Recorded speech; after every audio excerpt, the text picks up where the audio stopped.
Howdy y'all, it's Reese, aka Bearman Prime, on this May 30th. Welcome back to my Read the Bible in a Year series. Thank you again for joining me. God bless you all. Card in the top right hand corner for the rest of the playlist, and please hit the like button, the subscribe button, that notification bell. Really do appreciate it. So yesterday we saw the challenge issued by King Nebuchadnezzar. He had very strange and prophetic dreams, and he wanted to know what they actually meant. He could not interpret them, so he asked his wise men and magicians to not only interpret the dream for him, but also first to tell him what he actually saw, what the dream he actually had was. And of course, they couldn't do it. They tried to, smooth talk their way out of it, but then they were like, we can't do this. So Nebuchadnezzar, in his fury, ordered that all the wise men that he had to be killed, executed. But then Daniel steps forward, and after praying with his friends to God, he has the dream, he has the meaning, and so he's saying, I can do this. I got this. So let's pick it up there where we left off in chapter 2, beginning in verse 25. So very quickly, Arioch took Daniel to the king. Arioch said to the king, I have found a man among the captives from Judah who can tell the king what his dream means. The king asked Daniel, aka Belteshazzar, a question. He said, Are you able to tell me about my dream and what it means? Daniel answered, King Nebuchadnezzar, no wise man, no man who does magic, and no Chaldean could tell the king the secret things he has asked about. But there is a God in heaven who tells secret things. God has given King Nebuchadnezzar dreams to show him what will happen later. This was your dream, and this is what you saw while lying on your bed.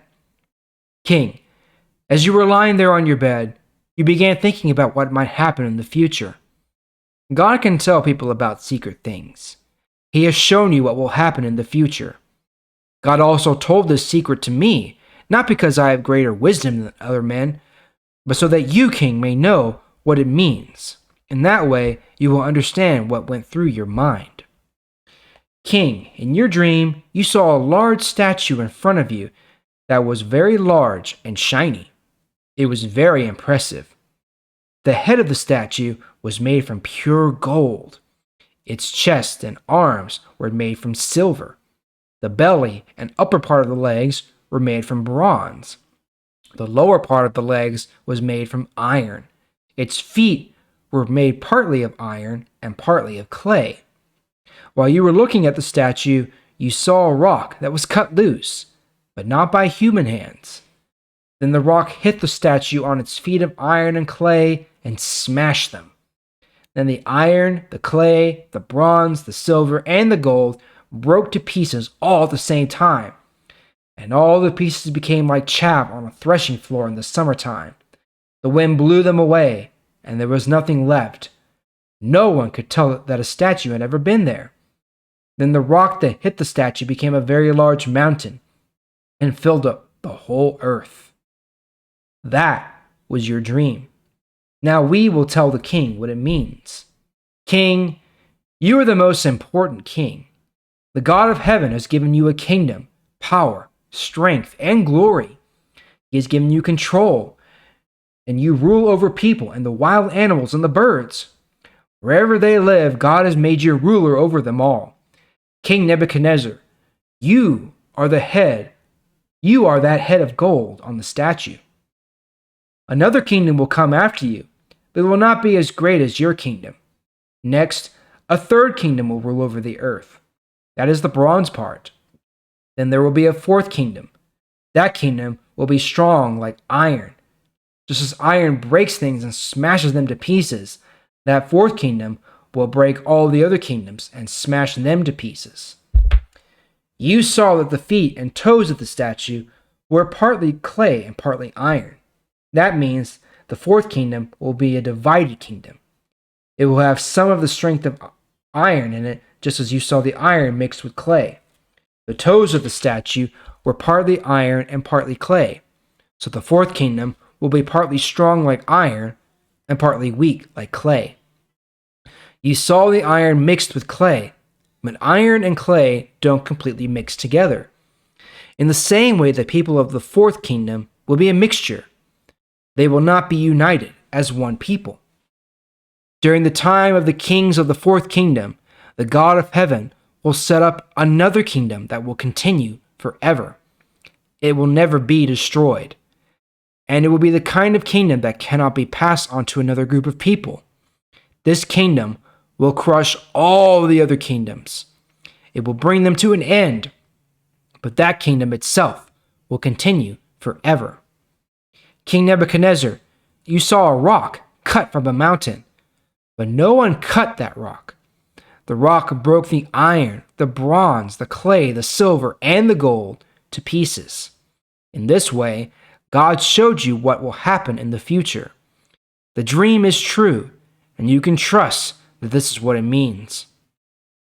Then King Nebuchadnezzar bowed down in front of Daniel to honor him. The king praised him. He gave an order that an offering and incense be given to honor Daniel. Then the king said to Daniel, I know for sure your God is the God over all gods and the Lord over all kings. He tells people about things they cannot know. I know this is true because you were able to tell these secret things to me. Then the king gave Daniel a very important job in his kingdom and gave him many expensive gifts. Nebuchadnezzar made Daniel ruler over the whole province of Babylon and put him in charge of all the wise men of Babylon. Daniel asked the king to make Shadrach, Meshach, and Abednego important officials over the province of Babylon. The king did as Daniel asked. Daniel himself became one of the important officials who was always near the king. All right, so here we have our first look at prophecy in the book of Daniel. And it's in the form of the statue made of the different materials. So we have the head of gold, we have the chest and arms of silver, the mid-body and the upper legs of bronze, and then the lower legs of iron, and then finally the feet of iron and clay. Now he gave part of that message, or he gave part of the interpretation. So the head represents the Babylonian Empire. He told that Nebuchadnezzar himself was the head of gold. So these four different sections, if you will, or four sections of the statue represent the four different kingdoms and empires. And they're the ones that will be the dominant power going forward in human history, as we'll see. So we have the Babylonian Empire is the head of gold. As we move down to the chest and arms of silver, this represents the Medo-Persian Empire that dominated the world from about 539 BC to about 331 BC, so roughly 2 centuries there. And then after that, the belly and the thighs of bronze. This represents the Grecian Empire. So we have the Greeks rising up after the Medo-Persians. Remember, this is probably kind of around the time of the Battle of Thermopylae, the Hot Gates. If you've seen 300 or heard of the story of King Leonidas, probably in that time frame, because the Greeks and the Persians were at war with each other there. So the belly and the thighs of bronze are the Grecian Empire there from 331 to about 146 BC. And then finally we have the fourth and final dominant empire, the Roman Empire, as we'll see a lot later on in the New Testament. The legs and feet of iron and clay, because Rome wasn't necessarily a unified people. You had the Romans themselves, but they also brought in these other peoples and conglomerated with them. And so they were a divided kingdom in that way, where they didn't necessarily, inhabit the lands they conquered, but rather they just kind of controlled them. So we have the Roman Empire in control from about 146 BC all the way out to AD 476, so way out in the future, several centuries, okay?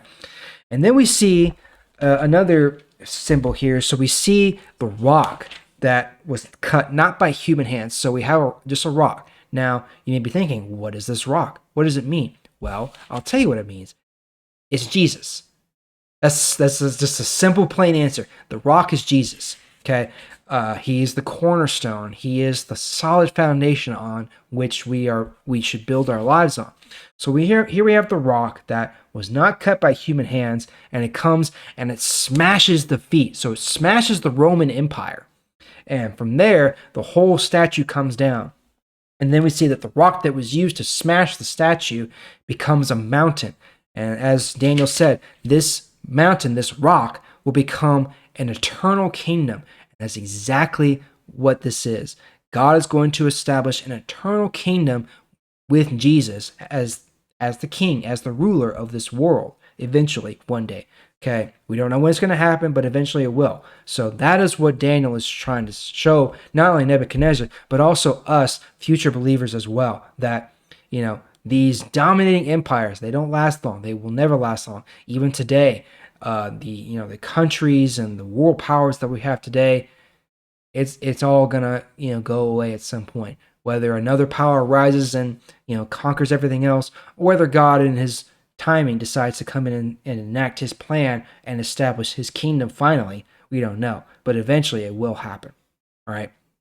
Well, that's all for today. We're gonna pick it up there tomorrow. Thank you again for joining me. I sure do appreciate it. I'll see y'all tomorrow.